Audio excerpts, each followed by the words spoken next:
like, comment, share, and subscribe.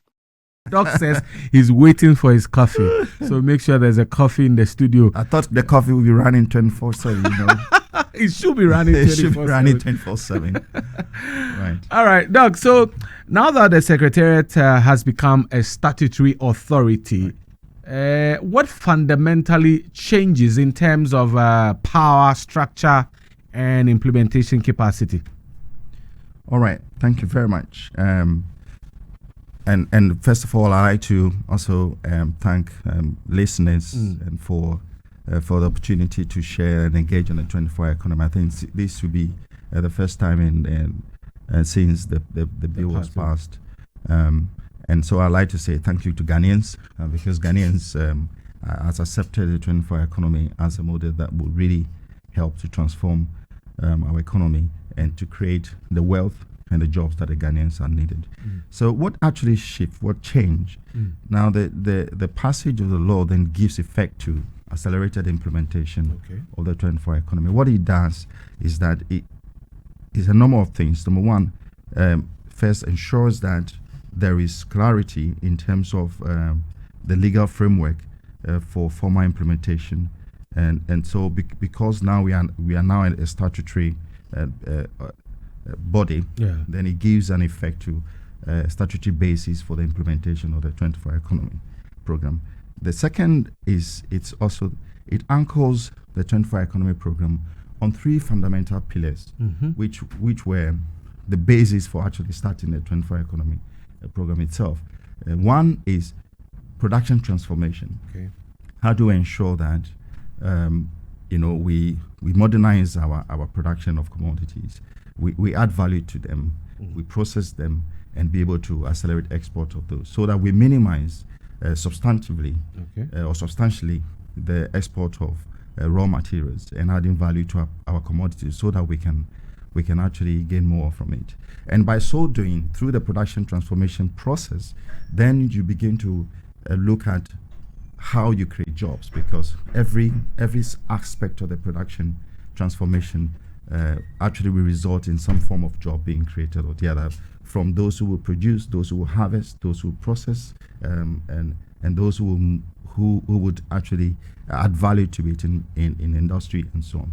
The second one is ensuring that we strengthen our market efficiency and supply chain efficiency to deal with the issue of post-harvest losses, which is costing Ghana about $2 billion a year. And to ensure that farmers actually will not have the frustration that they have. For example, today we have a glut of maize, glut of tomatoes, and so on. And people are wondering, I recently read yesterday, I think there was an issue about peppers, for example. You cannot have an industrialized economy when those infrastructures are not there to help in terms of managing these post-harvest losses, to maintain both the quantity and integrity of production that the farmers do.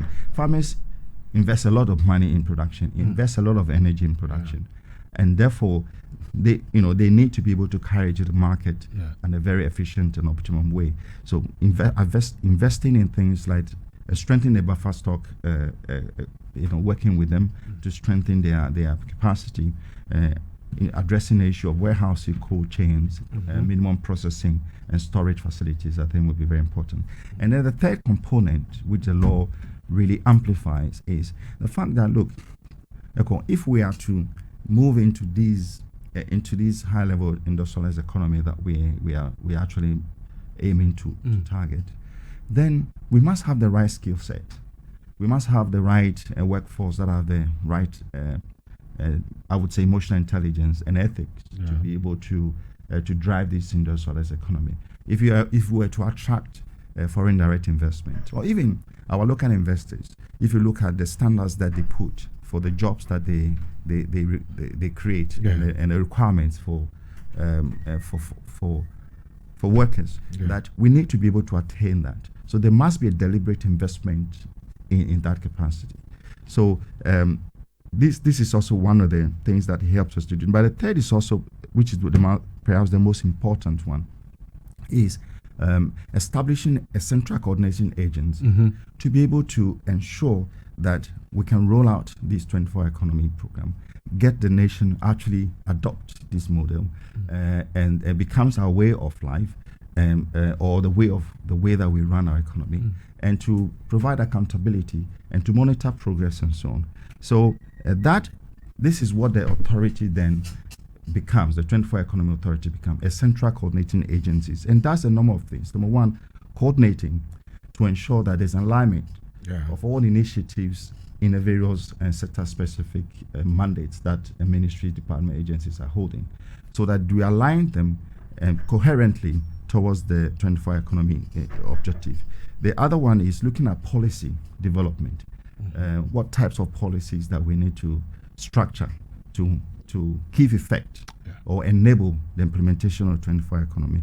The other one is regulatory reforms. There are some regulations that we need to really address them to reduce the obstacles to attaining a full-fledged 24 economy. For example, can we look at our procurement law to ensure that maybe 40-50% of what is produced as made in Ghana should find as evidence or expression in the procurement or government's procurement. So you don't produce rice for that can be bought for school feeding program, and then somebody has to import Vietnam rice for the school feeding program. In other words, let our procurement law ensure there's a serious local content, that Ghanaians will actually patronize the goods that they produce here. The other one is infrastructure alignment. As you know, there has been a lot of talks about, okay, how can we have 24 economy running when security has not been addressed, when the issue of energy has not been addressed, and so on and so forth. So there are some fundamental questions that everyone agrees that these are very important to do. So how do you work with all the relevant agencies to address this infrastructure, government infrastructure and networks that are important for private sector to actually tap into them and accelerate implementation of the 24 economy program. Okay. Then looking at investment promotion, laying the foundations, laying the environment, the enabling environment, so that foreign direct investors would bring their money to Ghana. We are in competition with several countries. All right, and there's a movement of capital because of all the geopolitical challenges that we are finding ourselves in. There's a movement of capital from Southeast Asia, from Europe and so on, and they need to find a destination. To find a destination, then why should their money be attracted to Ghana rather than going to maybe Ivory Coast? We have to. It's not a done deal. So really making sure that the 24 economic program is creating the enabling environment to make investment very attractive to people to come. And the final one is we just don't have to talk. We have to walk the talk. But we must deliver for Ghanaians. We have to deliver to the economy. We must see the jobs created. We must see businesses thriving. We must see small, medium enterprises actually growing. We must see Ghanaians becoming wealthy, and so on and so forth. So there must be a monitoring and evaluation and to a large extent action learning component of it, so that there will be proper accountability and we'll be able to say this is how we arrived at. So this is the main reason why it's very, very important. The changes that has come in. Yes. All right. So Dr. Ishmael Ni Amano Dudu is the head of innovative partnerships and markets, the 24-hour economy and accelerated export development secretariat. Doc, that's quite a long one. What do you do there exactly? And then somebody was asking me, was it necessary to create a dedicated authority, Kra? Right, but the second question is the one that I've explained. That of course, 24-hour economy. If you look at the economy model, it is very multidimensional. All right, and it is a development initiative. Is it one of the best practices out there that globally they operate with such structures? Yeah, for example, in Singapore, you know, they in order for them to move from where they were in 1960, 60 onwards, you know, and even China 1970, you need to have a dedicated institution that will provide a coordination role, because it's very multidimensional. If you take, for example, energy is sector mandate, has a sectoral mandate. Trade has a sectoral mandate. Fisheries have a sectoral mandate. All the sectors that the 24 economy actually deals with, each of the ministries have their sectoral mandate, and then they have department agents that are focused on sectoral mandate. So you do need a central coordinating agency.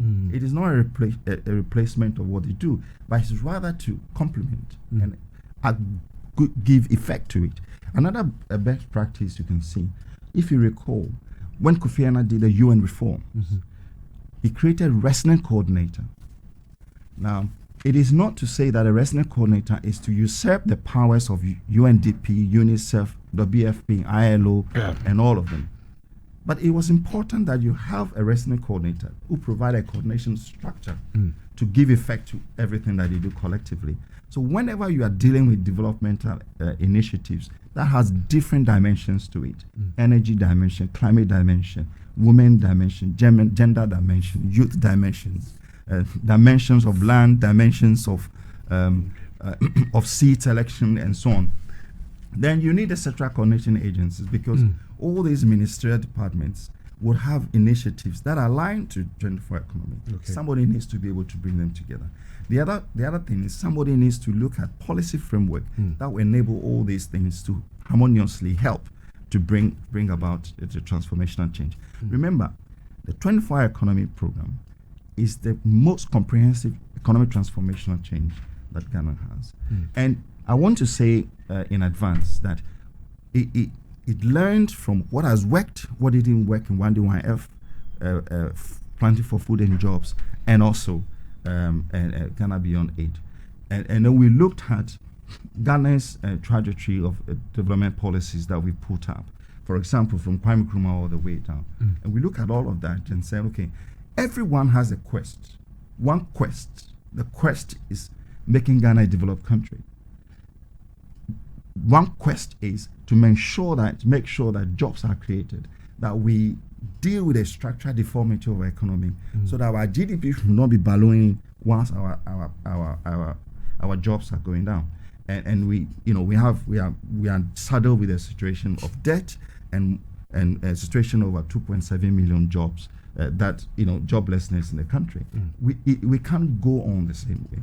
This is why an authority that will comprehensively coordinate all these parts and make sure this comes is very important. The other point is we are all concerned about initiatives that last just within the political lifeline of a political party.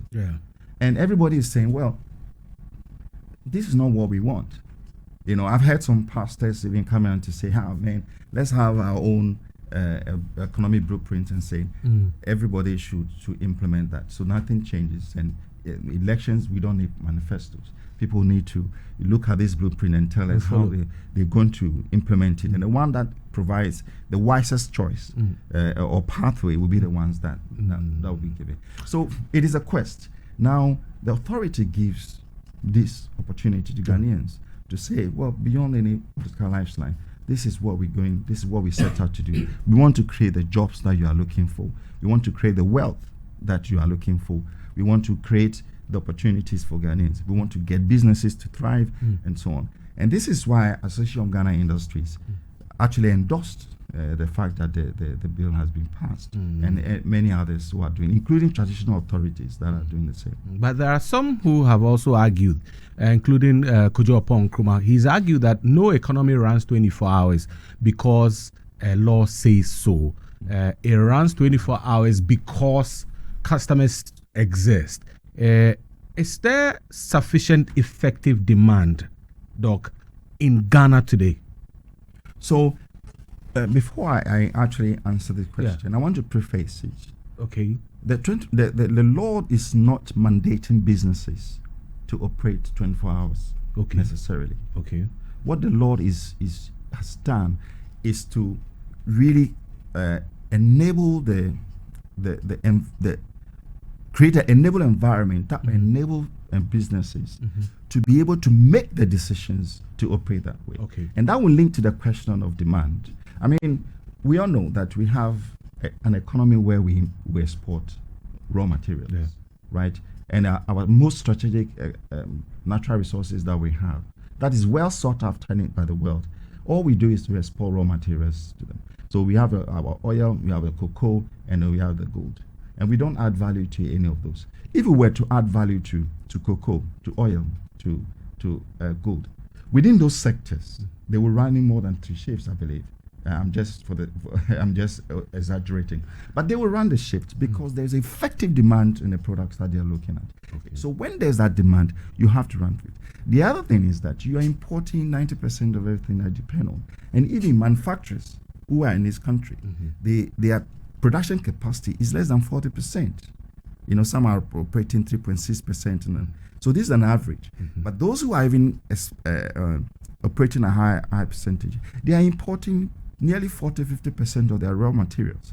So here you are a country that can produce raw material commodities that can feed industry to enable value addition to happen, so that you can take advantage of the demand in the world. Now, if you look at our food import bill, it's about 3 billion. Yeah. Now, don't tell me there's no demand. There is an effective demand on the food that you import. So, but you import the food, and every peso of your import creates jobs in the production, the origin of production. So Opon Nkrumah actually is beating himself in terms of the argument that he's laying. What he's saying is that there's no demand because we are importing. But if he realizes that the import bill is 3.5 billion, and that represents the effective demand, then the demand is already, my argument is that the demand is already, let's substitute it. The other point is there's an extra demand of made in Ghana products. The mere fact that continuously they come for our raw materials means that there's effective demand in the commodities that we export, so even in raw material basis. So if demand fails to materialize at projected levels, is there a recalibration mechanism that we're going to have? You know, the issue is this. The question we should be asking is how we meet the demand, because the demand is high. Let me take, for example, essential drugs. In West Africa, the import of essential drugs in West Africa is $27.1 billion across West Africa. And I think in Ghana, we are almost between $500 to $800 million, you know, because we have challenge with data, so you don't get it. But imagine that everybody gets sick, and the varieties of sickness is becoming complex and enduring.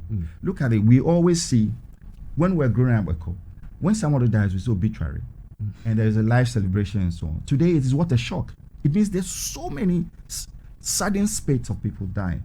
And what is causing that? One of the things I believe is causing that is our diet, and the fact that we import, you know, infested products that come in by way of Yemwadie. $350 million, for example, of intestines of animals. How was the animal killed? What feed? What food? So you have all these bioproducts that are being used to, store these products, and you become them, and then we eat them cheaply. And some of them are even dumb products that we eat. So there's huge demand in the health sector. There's huge demand for our food bill. There's huge demand for our clothes. You import $250 million per year of Obrenu, and 60% of what we import is actually cast away. They don't work. So where are you saying there's no demand? I think the issue is for us to really ask the right question, because the answer you get depends on the question you ask. If the question you ask is, hey, why are we importing all this and we are throwing them? What can we do with the ones that we even throw away? What can we do to ensure that Ghana become food sufficient, for example? Ghana will produce the clothes that the Ghanaians can wear. Embrace our cultural values with the materials that we produce for GTP and so on. And that could be the expressions of materials we in all the designs, and unleash the creativity of Ghanaians in the world, in the sector. Okay. The artistic sector, so that we have colorful products going back to the days where the kaba and the sleeves and the shirts and so on.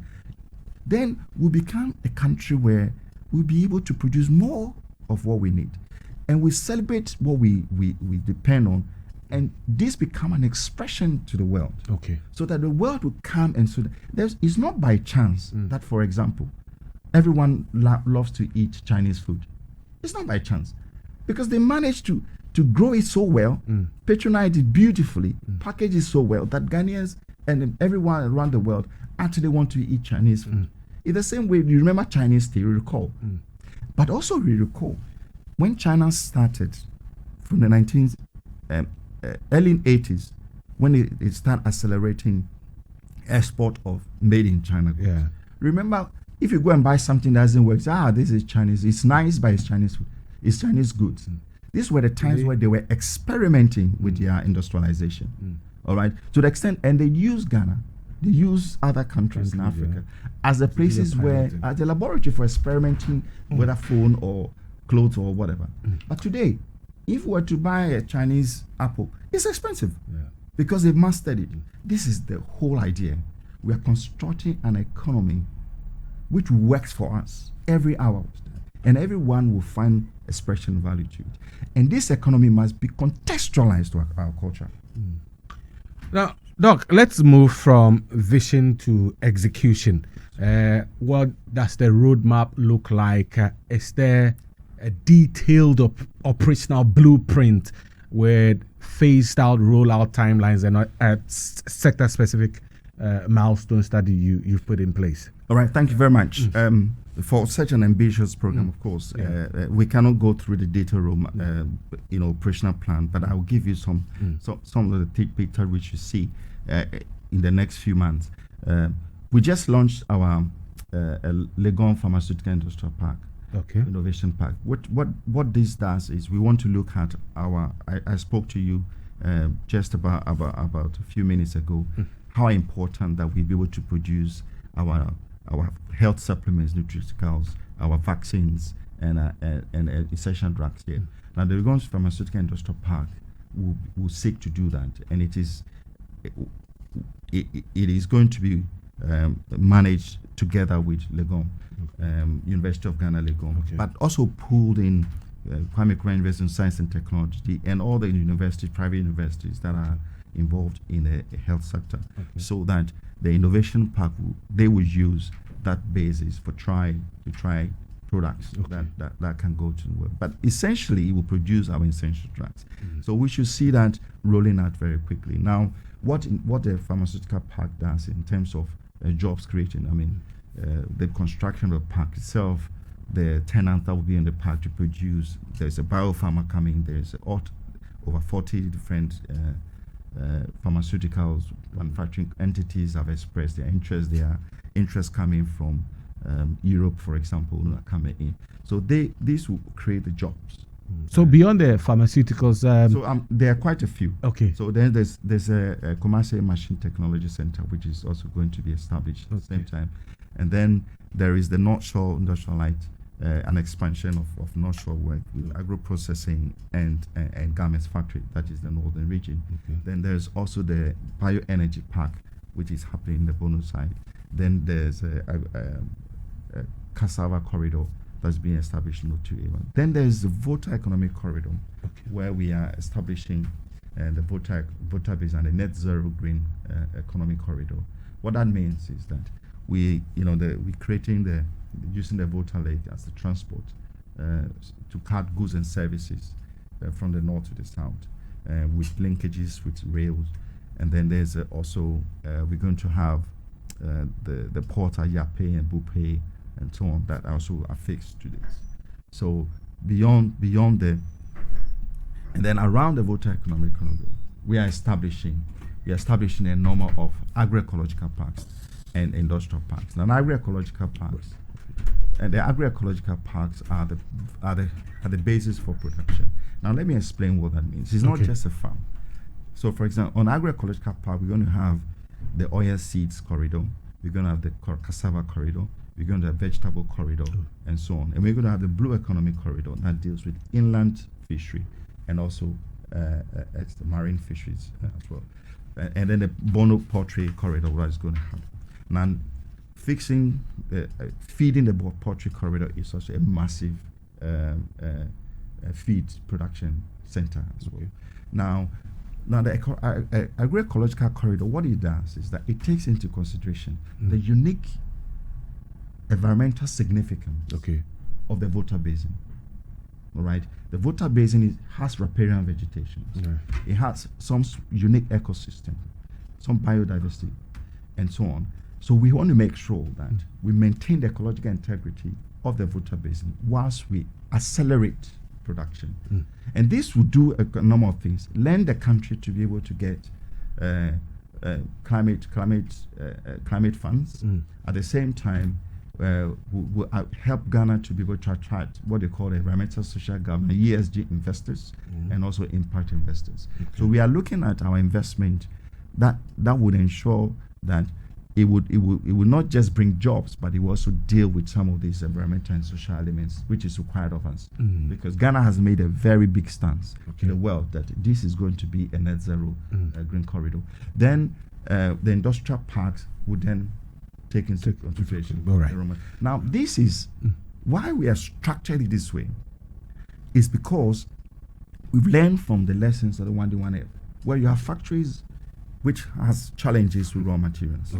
All right. So we have to make sure that the way we structure our ecological parks and where our industrial parks are strategically located, there will be an effective movement of raw materials into those to strengthen what we call the Connect 24, which is the connectivity. And that, so in that linkages, you're going to have the warehousing, we're going to have working with the buffer stock to be able to manage glass, to be able to cold chains and so on. So everything is done as. So these are the things that you're going to see them being announced between now and, let me say, May, and then a lot of them are going to break ground. So you're going to have jobs that is going to be created. Beyond that, because this is an economy, so it's not a project, it's an economy. So you also have private sector that is responding. We have very strong relations with our AGI, strong relations with the trade unions, with the GEA and so on, Ghana Enterprise Agencies and women associations, cooperatives that we're working with. Now, they are also responding naturally. So we have over 412 enterprises that have 412 enterprises that have made an explicit interest to be onboarded to the 24-hour economy program. Doc, are we going to compel industries to employ and implement a 3-shift system as anchored in the 24-hour economy policy? And there are some who have said that, but 24-hour economy is a common spectacle when you visit the North industrial areas like North Kanishi and all of that. Is government going to get them on board, and provide incentives to these people? And are you going to compel them to employ 3-shift systems? All right. So I see two questions in one. Yes. The 133 shifts, and which I would like to address comprehensively, right, and an incentive regime. Sure. So 133 shift, truly, I want to really clarify the misconception that the 24 economy is about 133. No, it's not. It's much more than that. Yeah. It's about dealing with the fundamental deformed structure of our economy and laying the foundation for a country such as Ghana to accelerate its industrialization in a very revolutionary and massive way. And that requires a painstaking approach. As the president said, we have to work to look at policy elements, behavior of individuals, human capital, skills that are needed, and then looking at demand sectors. Now, so for the 133 shift, it becomes an outcome of a fully functioning 24 economy where the demands are high and where industry themselves are producing to meet those demands. And this will be driven by incentives, of course.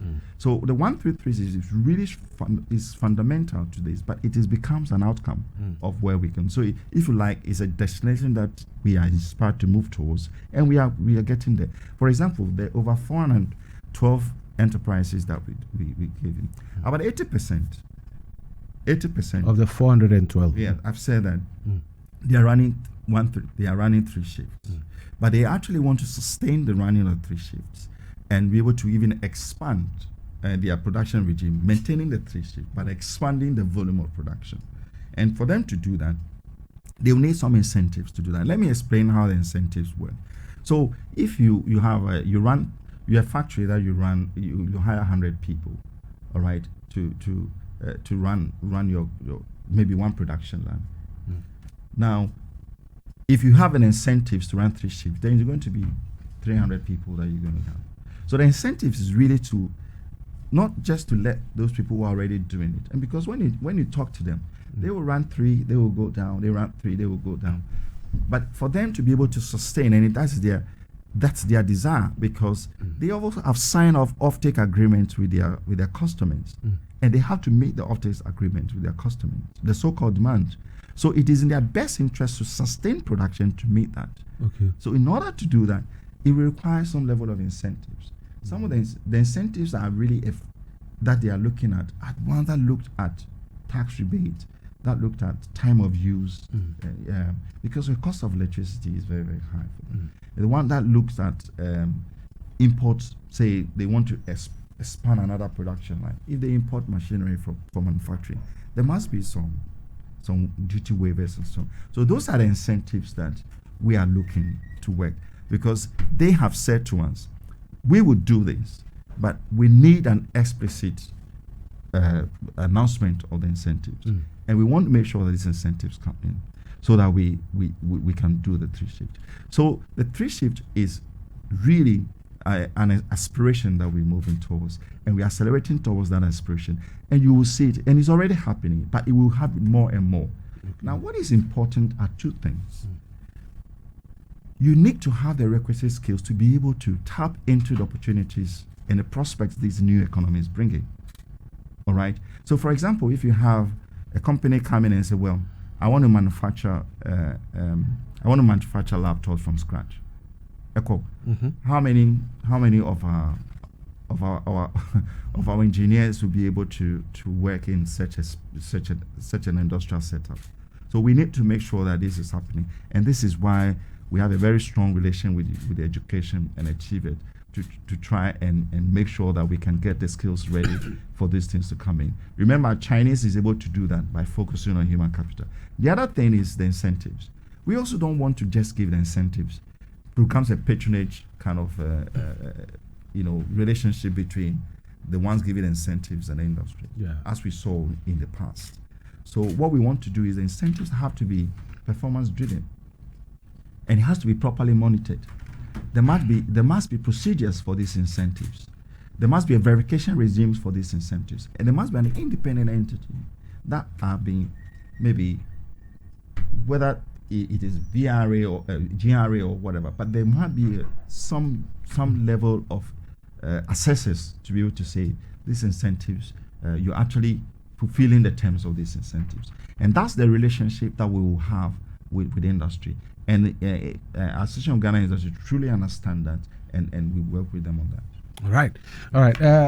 Again, one other issue that has also come in has to do with whether you have plans to address higher utility cost, and especially electricity and water tariffs for SMEs that will be running night shift and all of that. Correct. So that's the time and use policy that we are working PURSC on to, especially so that you cut the cost and off peak, so they can take advantage of it and use it. So that is one aspect. But the other aspect of regulatory regime that is important to enable energy utilization and the cost of energy utilization is being able to pass, for example, the renewable energy framework. Because one of the things that we are doing is to push what we call the captive energy. And we do have private sector that are that have engaged us, and some of which are actually started moving in to invest in the renewable energy area. That will be able to sell energy at 5 to 7 cents per kilowatt hour. Now maybe 7 cedis or something. So this is really cheaper than what is on the market, which is probably 30 times costly. You know, so all these are an arrangement that we are making. And if you were to expand your production in your industrial park or agricultural park, then you'll be able to have access to captive energy at this cheap rate. Okay. Well, listeners, I'm talking to Dr. Ishmael Ni Amano Dodu, who is the head of Innovative Partnerships and Markets, 24-hour economy and accelerated Export Development Secretariat. We're talking the 24-hour economy this morning. Doc, like every authority, it requires resources and transparency. How will the authority be funded? Direct budget allocation, public-private partnerships, blended finance? How is it going to be funded? So your question is the institution of the 24-hour economy authority. Yes. But not the authority, not the actual 24-hour economy program, right? So as you know, we are authority. We are an agency of government. Yeah. So subvention funds and government would do that. And you heard in the budget that there was about 112 million dollars. 212 million Ghana cedis that was presented to us as our institutional support. Of course, you need the institutional support to be able to hire people, to be able to have the logistics required to do the work we're doing. But beyond that, as an authority, if you look at our bill, we are able to co-develop projects. Okay. With private sector. Yeah. So we will be able to have some financing from co-development. We're also able, for example, if we smartly manage to get the Volta Economic Corridor become net zero, then just imagine quantify the carbon credits and how much that would translate into carbon finance. Okay. And this could also come into the authority, which we'll be using to continuously support SMEs growth and support the construction of the economy model that will work for Ghanaians. Okay.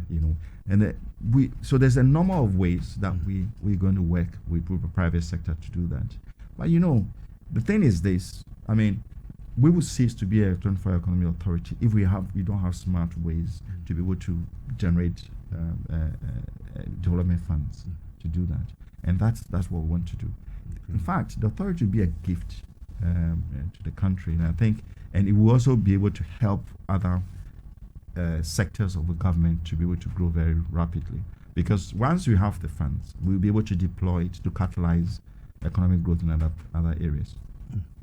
All right. So on funding for the authority, you've addressed the 24-hour economy, but would it be subjected to some independent auditing and parliamentary oversight? Would it have that? Well, certainly. Like any other agency of government. Okay. Whatever terms it is, any agency of government will be subjected to that. How about those who are worried about the duplication of mandates across MDAs? As I explained to you, we are a central coordination agency, and no MDA will be able to. Let's take, for example, Ministry of Energy.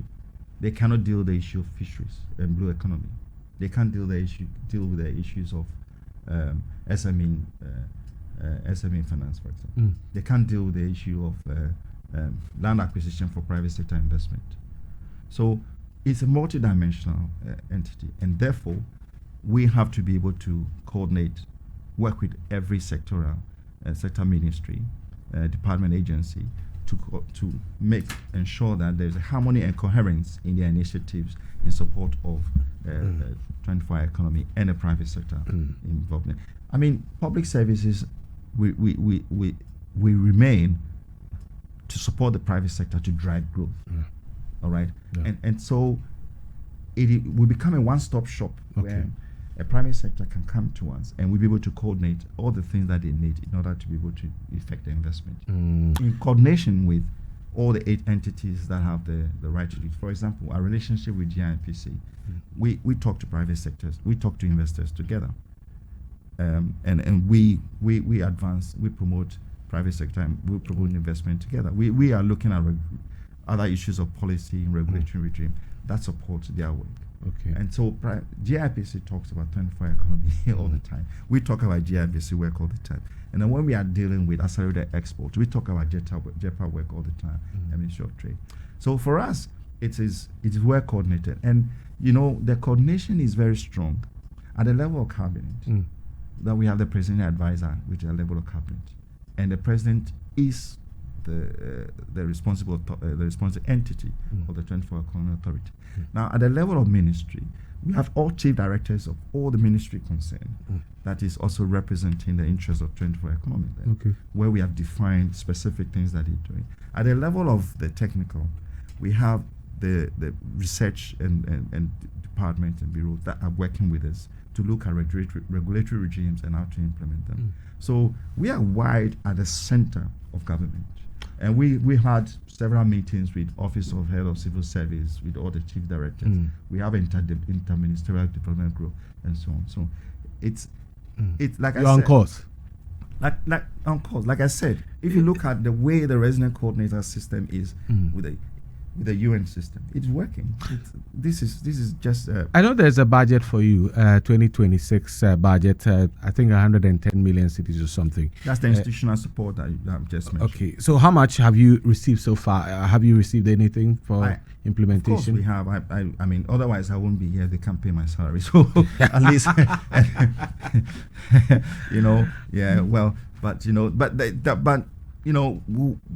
we have to have the logistics to work. You have the. How much have you received? I can't tell you for a fact because I'm not the head of administration. So, but I can tell you that we are working. Things are going well, and we are doing our travels. We are meeting industry. We are meeting partners. We're doing a lot of things. For example, we had a roundtable meeting on a 25 economy investment to the diaspora at the Diaspora Summit, which was oversubscribed, and that was a very, very good meeting that had. I mean, but for simple logistics, you won't be able to do those sort of things. So there's, I mean, this is you institutions must function, and it shows the seriousness of government. What will be your key performance index? Right. What we want is measure ourselves by, for example, our ultimate idea is to have 1.7 million jobs. 1.7 million to create 1.7 million jobs. In the first the first, what we call the first 4 years. Okay. 1.7 million jobs, and the way and we are, and the jobs that we are looking at are structured in the following ways, so that people are very clear. They are very clear where we are going to be looking at. For example, our target is that within this year we'll get about 200,000 jobs this year. And then we accelerate very quickly, because I mean the first year is the foundation and so on. So by the time some of the industrial parks and so on get on stream and they hire the job, you can start small, so 200,000, which is very decent, and we move on. But it is important to say, for example, that between last year, when we took office, and now, unemployment are reduced from 13.6% to about 12.8%. All right, which means that clearly the jobs have been created. So somebody can do the mathematics, but this is how we're looking at jobs. For our agroecological parks, we're expecting to create about 720,000 jobs. For our water multimodal transport, we're expecting to create about 90,000 jobs. For our industrial parks, we're looking at tens of thousands of jobs created. The enterprise expansion, we're looking at over 2,000 enterprises, which will translate into 2-3 jobs, so that will be over 30,000 jobs. We're looking at jobs in our cooperative enterprises and all of that. So we are very clear that our contribution with our economic corridor projects which 24 Economy Authority would oversee, will create these jobs. But mind you, the private sector itself will respond with all the incentives that we're going to have, and they will create additional jobs. So in the end, these direct jobs we're talking about will be multiplied by 3, 4, 5 times. How do we keep track of your meeting your KPIs? Correct. And maybe audit it. Would there be some performance dashboards or absolutely, public scorecards? Absolutely. We're working on that with Ghana Statistics Services. Okay. To be able to come out with some KPIs that respond to our contribution to GDP, that respond to the normal jobs we're creating, that responds to our contribution to minimize environmental impact. Because remember, we want to also be able to win some carbon credits and also demonstrate to the world our commitment to meeting the net zero target for the voter. So there are KPIs that will respond to that, and there are KPIs that will respond to impact, things like how many women are employed, what poverty, how many poverty levels we are, multidimensional poverty we are reduced, and so on and so forth. And the other point also, we're working with academia. We had quite a number of meetings with some of them. But we want to also link the 24 Economy program with academia, so that they would also work with us on thought leadership and do some analysis, development analysis for us, so that we can look at how we can improve the course. Remember when we launched the program, Honorable Guzitano, the president advisor, said, we don't know it all. We would learn as we go along. Okay. And therefore, it is extremely important for people to come to us and give us ideas about how they think that how we can improve on it. So I'm looking at, for example, I'm an alma mater of Oxford University. So Oxford, Cambridge, a group of students, we met and I've explained this and said, we want to hear some thought leadership from you. Okay. Some student associations have come around, graduate students in Legon and so on. Tomorrow we are speaking to Wisconsin University Business School that are very interested in that. So the nation is actually responding to this very well. And you have any special security arrangement to protect businesses that will be operating overnight? And then whether there are any I want to know whether there are any formal incentive packages you have approved, maybe tax rebates, night tariffs, export credits, and all of that. Anything like that at the moment, or as you move along? Right. In terms of the tax regimes, you remember since October last year, we have worked with the Ministry of Finance, AGI, GEA, trade unions, exporters, and so on, to be able to come out with a tariff that represent their concerns. The biggest of it, in terms of these incentives that represent their concerns, looking at tax rebates, export duties, time of use tariffs, incentives for shift work, and so on and so forth. So those compendium of incentives have been submitted to the Ministry of Finance, and we are hoping that within the next 2 months or so, we should hear that being passed. You recall the president even mentioned that the businesses are waiting, investors are waiting, private sector is waiting. They want to hear these tariffs so that they can invest. They have come to us and say, look, we are ready to move on to set up this industrial base if this tax remains. So this is going to happen. But in terms of security, which is really important, I want to inform that we have worked with all the security sectors. All right, fire service, ambulance, BNI, signals bureau, the police, the military, and prisons, and every one of them. And each of them have got their own interpretation. They have interpreted the 24 economy or internalized the 24 economy into a policy framework that they are all doing it. The police one is called the policing the 24 economy, and I was personally involved in discussing with all the commands across the country to be able to go through it in detail, and in response to issues such as night economy, what to do, how to protect life and properties, and as people become wealthy, crimes becomes very complicated as well. So it responds to that as well. It also responds to the capacity requirements and the logistics requirements that it needs. At the same time, we also have the ports and harbors that have also launched, and they are quite DVLA, some government entities that have done so.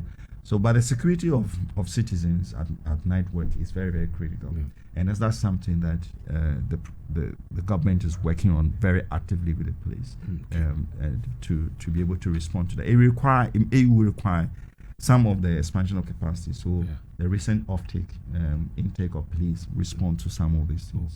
Okay. Has your secretariat conducted or commissioned maybe a workforce readiness assessment to evaluate whether the current labor pool that we have has the skills, and the capacity to meet the demands of the 24-hour economy? Yes, indeed. Through our Aspire 24 program, Aspire 24 program, and they have worked with, they have met with TVET industry to really look at the critical skills that are needed to power a 24-hour economy. I would say that the skills that are needed are quite inundating. And my advice to youth that I've had opportunity to speak to, students and so on, is to encourage them to look at it, how they can strengthen their skills, and how they can also diversify their skills. And beyond just skills as in capacity, there are also other elements that makes for high-level professionalism required in such an industrial setup, such as the mindset and the ethics that are required. I spoke to one company that chief that I don't want to mention, and it's into large-scale manufacturing. And most of his products are on the market, and he told me that some of the workers that took a break in December for Christmas have not yet returned to work, and we are in February. And when you call them, they say, well, my father is sick, or my mother is this. And so there are challenges in our workforce that we need to really try to address, and these are very, very important things to deal with. So the Aspire 24 is really focusing on dealing with the mindset change that is required for such industrial setup. And so anyone who is listening to me and as youth, and you're looking to get into the job market, I would say, by God's grace, there's going to be tremendous amount of jobs that is going to come, either through the ecological parks, and production realms, or the industrial parks, and everything in between, including digital services that are coming in, BPO services and so on. And if you've gone through a Jumaura, for example, or you've gone through coding, you will be looking toward really strengthening your skills so that you'll be able to utilize that in industrial setups. So you need to really work on yourself. Deal with your ethic, deal with your professionalism, deal with your self-discipline. These are things that are extremely important. And we need to ask of ourselves, because it's not just to say, well, I'm bringing 24 economy. It's the other thing to say, okay, what do I need to do in order to participate in the 24 economy, to be able to actually create value for myself and gain from it? And those who ask those questions are the ones that would actually make it. Are there pilot zones really for the projects that you intend to start with, especially with the sectors you mentioned, pharmaceuticals earlier? I'm asking whether there are pilot zones or flagship projects where the Secretariat will test the implementation of these models before it goes nationwide or nationwide scaling. Yes, we have several where we have actually put all of our, if you like, our industrial parks and agroecological parks. These are pilot zones and they covered all the various regions of the country. Okay. That, for example, in Upper West, we're going to have a granule processing millet corridor, which is in Upper West. In Upper East, we're going to have an integrated rice corridor at the Tono Rice Irrigation, the Palugu Agroecological Park. In that site, we're going to have the Tamale Air Cargo Park. We're going to have the Cassava Hub at Damongo. We're going to have the Cassava Corridor at Yape, Bupe Solar Park, Bono Pottery Cluster. We're going to have the maize processing hub at Ahafo. We're going to have and in the Western region, you have the Shama Integrated Aquaponics Project. We have the Ugwa Tech Park. So there are quite a number of different parts that we will publish so people will know where these and the piloting start dates and all of that. Yes, and the states and these are all this all represents the interesting thing. This all represent investment interests. Are you engaging with the labor unions and the National Labor Commission? As I said, we have, we proud the policy. Yes, you mentioned 412. These are enterprises already. Okay. Yeah. But in terms of unions, yes, we have to engage our social Ghana Industry, Ghana Enterprise Agency. We continue to work with trade union and labor force. In fact, last night I was exchanging with FAGE and trade union to have a meeting with them today. Okay. What we are doing is that we were also at the retreat of our Association Ghana Industry that represents 8,000 entities. Yeah.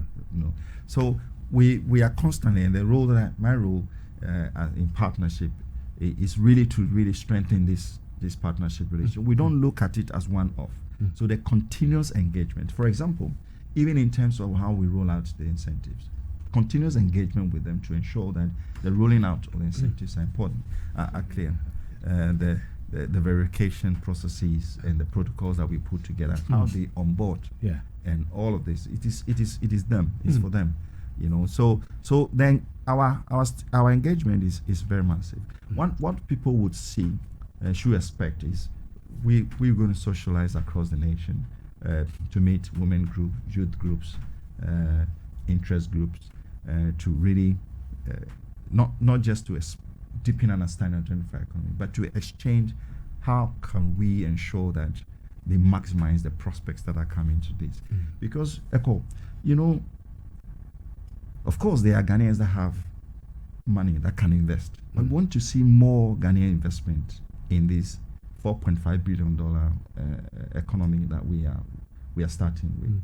All right, but majority of those private sector that are coming are foreign direct investors. So we don't want to create prospects and prosperity which is not capitalized by Ghanaians. All right, Doc, we are wrapping up shortly. I'm enjoying the conversation. Yeah. But is the policy all about extending working hours and what assurance can you give Ghanaians that this will be economically transformative, not just mere ambitions or merely ambitious thing?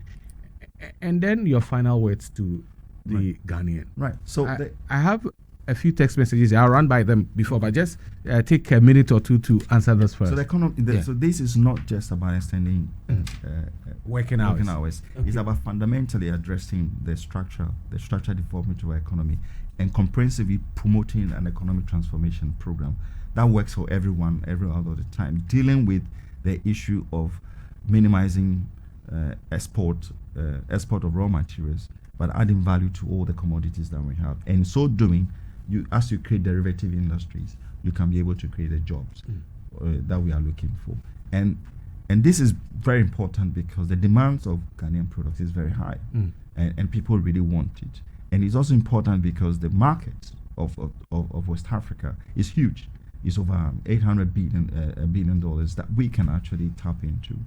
And so it's really creating the context for private sector in more investment to come in and invest in processing our products, so that in so doing we're able to get the jobs that we bring. And my what I want to assure Ghanaians is that our desire, our primary desire, are two things: highly productive economy that creates jobs, and we want to be able to create the 1.7 million jobs. If we're able to achieve that, then anyone who graduates into the job working force, working market, will be able to get a job within the first 6 months of being graduating from school. As it is now, it's about 5 years, and some are still counting and they are still at home. And that is what preoccupies us. If you ask me, the headache of Honorable Guzitano is that person who is graduated into the working force and he's not getting the job, and it's 5 years and still counting. And this is my headache too. Okay. All right. All right, Doc. A message here is actually asking your employment creation statistics that you put out there for a 24-hour economy that just received presidential assent. Well, I've just said, I've not given it statistics, but I've said, look, the employment rate have reduced from 13.6% to 12.8%. So clearly, the 0.8% represents. How? Well, I mean, this is statistics. It's a public statistics that you can check. All right. So that shows it. Then, but you can also tell the response of private sector. About 412 companies that are actually actively employing the 24 economy, express interest, and most of the 80% are doing 3 shifts, and they are expanding. They are looking to expand their production. So this is what you're going to have. But we have an employment target of 1.7 million, and we are targeting that 200,000 jobs we want to create this year. And we're going to create, these are the points where we're going to have it. The Legon Pharmaceutical Industrial Park, for example, will employ some jobs. Some of the energy park that we have in Oti region will employ some jobs, and so on. So we'll be able to come back with, in the next few months, we'll be very detailed about where the prospects are that people should go and look for. We'll be glad to have you. It will be great. Another time for a conversation like this on the 24-hour economy. We're excited to have had you this morning. Dr. Ishmael Ni Amano Dudu, Head of Innovative Partnerships and Markets, 24-hour Economy and Accelerated Export Development Secretariat, joining us this morning. We are super grateful for sharing all that with us. The law has been signed. The authority is established. The blueprint must now meet economic reality.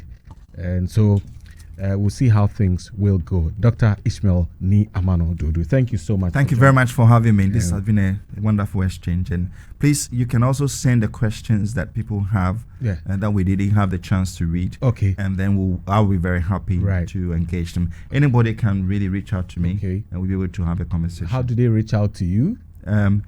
You can actually enterprise@24hplus.gov.gh. Okay. And you can title questions for Dr.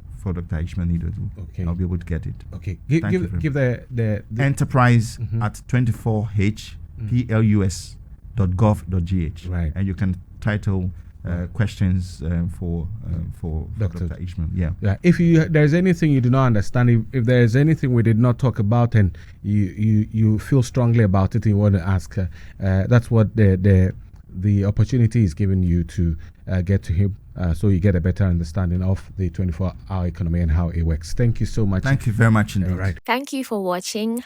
Like, comment, share, and subscribe.